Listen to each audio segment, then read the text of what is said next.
Hello everybody, welcome to Coco's Crochet. I'm Litza and this is Coco, and we'd like to wish you all a very happy New Year 2023.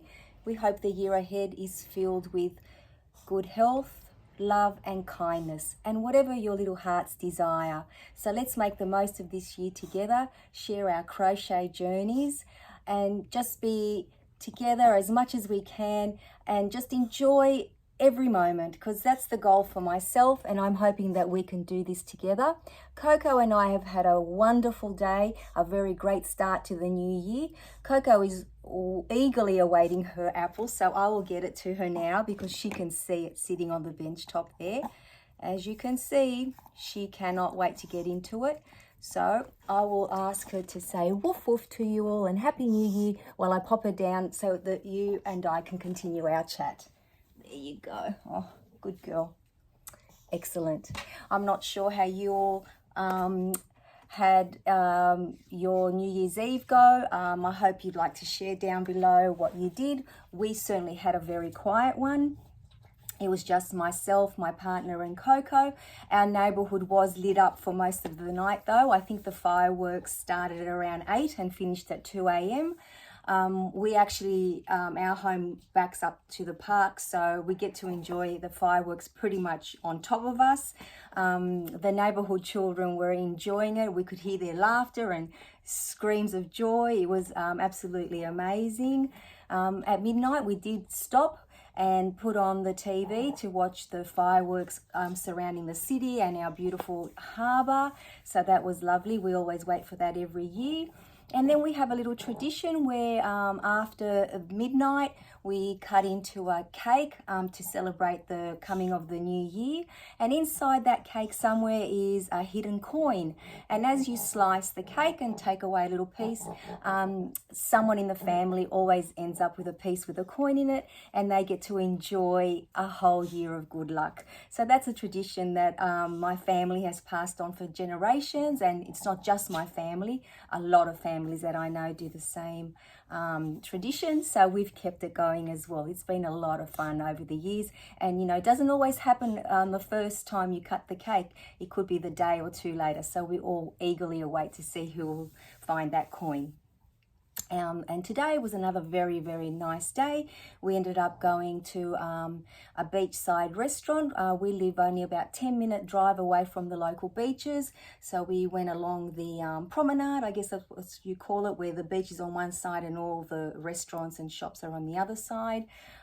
It was so nice to see everyone out and about, families, you know, enjoying ice cream and lunch, and it was just a sea of people. It was amazing. So that was a beautiful start to the new year, and I hope you've all had a very similar experience, or whatever your experience was. I just hope that it was wonderful for you. Now, another reason that I've come on today is not just to wish you all a very happy new year, is to share my 2023 crochet goals with you.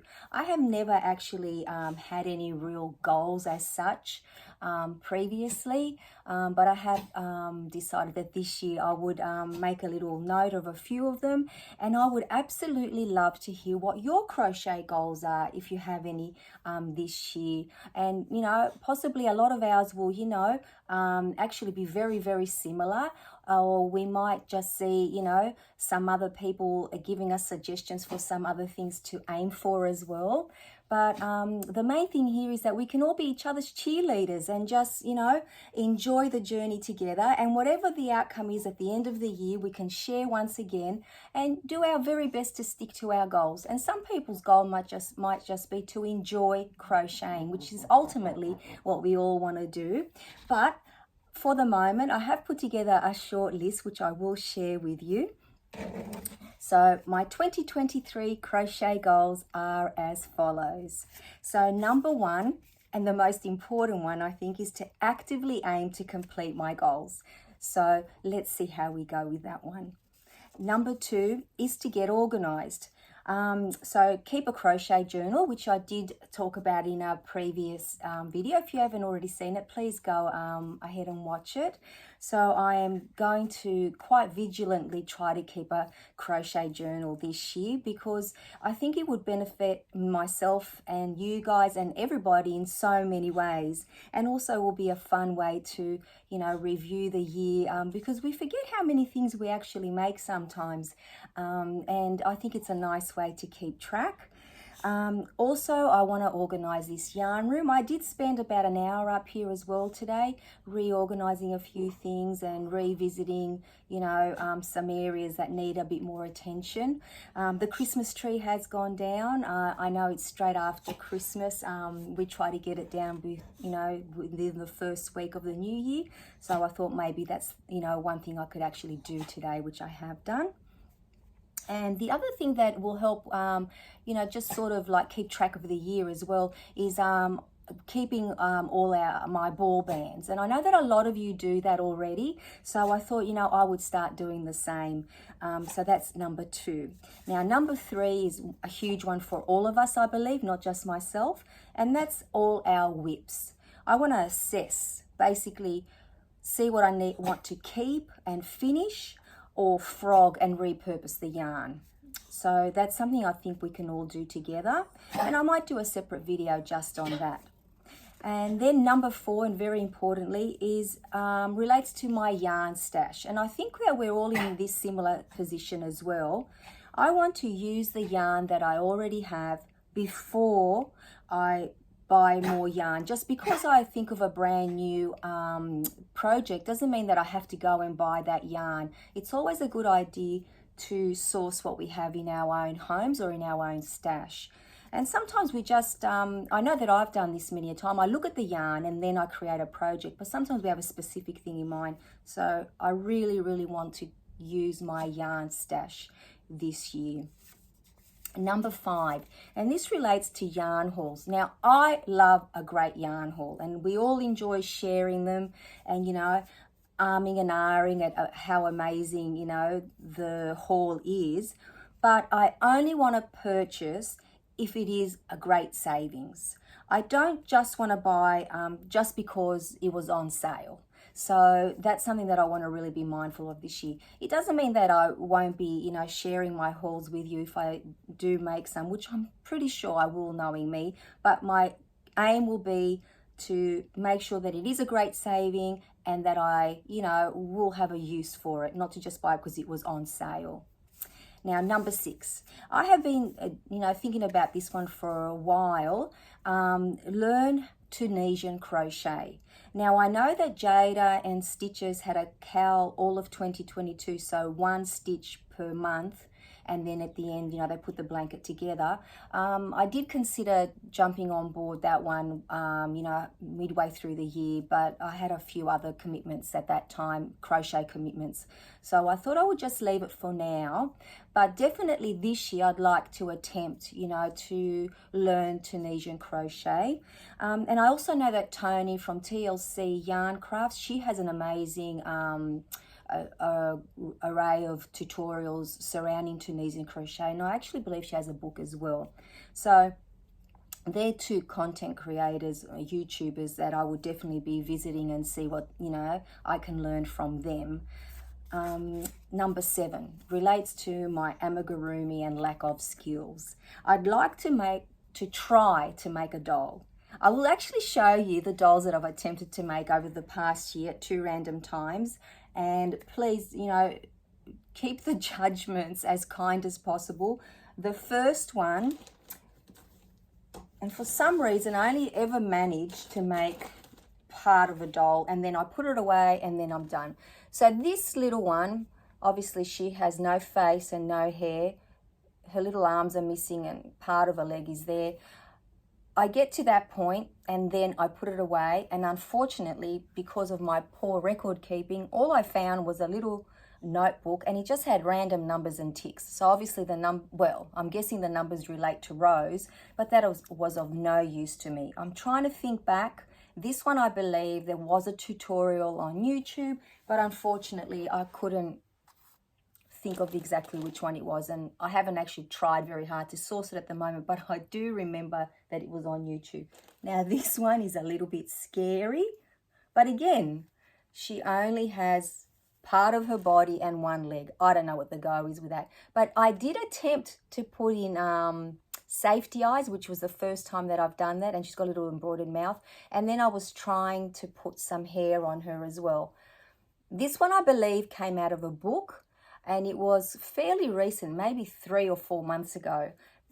I will try to find it. But at this stage, I'm just thinking, again, there was nothing in the bag that she came in other than the yarn that I was using.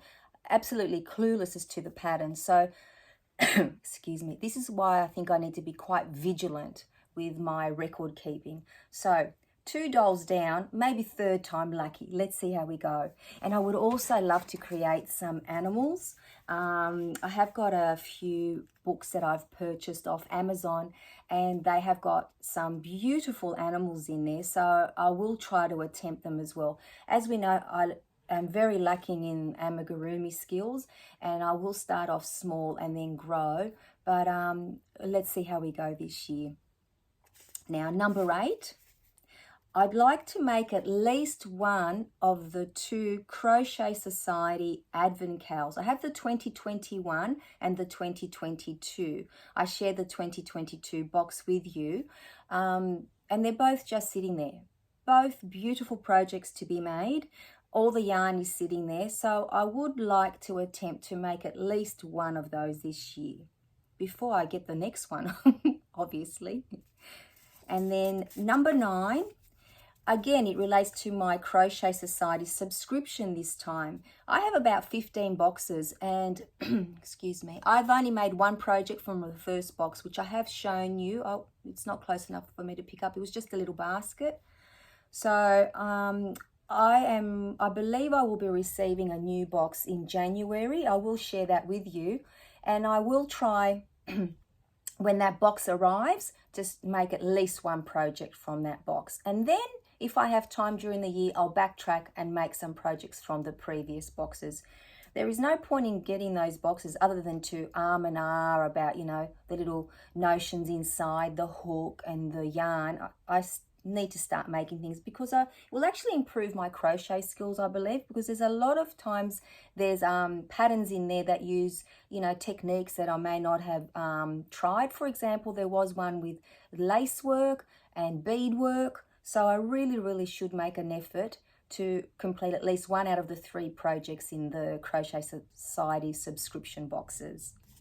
Number 10, I'm going to endeavour to start crocheting my Christmas 2023 gifts in July. So from July onwards, I'll make a list of all the people, all our family and friends that I would like to make a gift for, crochet an item, and I will start because I don't want to be rushing last minute and anybody missing out. Now, number 11 relates to the markets. I want to research and then consider participating in some markets. So, you know, hiring a stall out. I was thinking maybe for a year if I commit, that may be 1 per season, and then I'm not too rushed or pushed to create all the inventory. So that way it would be quite realistic, because I did have a very good time of it when I did one recently. And if you haven't already seen those videos, please go ahead and watch them. There were, I think, about 3 in total, you know, that related to the day. And it was a nice, fun experience. So I thought maybe continue this year. So we'll see how we go with that one. I do have items that I know do sell and I could add to that inventory. So for example, the loveys, the headbands, beanies. Now I have cup cozies, like the mug cozies for takeaway mugs, travel mugs. And I could add to that possibly a few other little things now that I know how to make cotton face washes and things like that. So I'll keep you updated how, you know, that develops as well. And last but not least, but very, very important, and it is something that, you know, I have been thinking for a long time. I have a need to give back to the community. So I'm going to find a charity or charities that will actually accept crocheted items. I know that in the past, you know, it was easier, and then, you know, with the whole pandemic, the whole world shut down and wasn't accepting anything, like hospitals and other places weren't accepting anything that was crocheted, like nursing homes wouldn't accept, you know, lap gowns and things like that. But I will endeavour to find a charity at least that will take crocheted items, and I will let you know as soon as that happens, how we can all either contribute together, or I'll, you know, let you know what I'm doing as my part, because it is certainly something that I feel I have a need to do. So that's pretty much it. 12 goals, which I think are very realistic goals. As I said earlier, I think they're goals that many of us share as well. I'd love to hear, or, you know, read down in the comments what your goals may be for the year. And then we'll see how we can, you know, action them together. Thank you so much for listening to me. I think it's nice when you have someone to share your thoughts with, especially like-minded people like our beautiful community. It's sometimes, you know, our family and friends that don't crochet but love the crocheted items that we make for them. They listen to us, but I don't think they understand the passion that we have to create, to share, and also the organisation side of it, I feel, is very important, because that helps us keep on track as well. So I will leave you for now. Take care, everybody, and I hope to see you again very soon in another video. Any of you that haven't already seen our CAL 2023 video, please go ahead and see it, because it will be starting very soon. I'm so very excited about that. I will be posting a video within the next few days before we begin the CAL on the 7th of January. Just to give you a little roundup of what will be, like, what we need, how it's going to work, just to, you know, refresh everybody's minds. And as I said previously, I do know that quite a few people are going to be joining in. So we'll be doing this together as a crochet community that we are, and sharing this experience is going to be wonderful. So thank you once again. Coco and I will see you all in a video very, very soon. Bye-bye, everybody.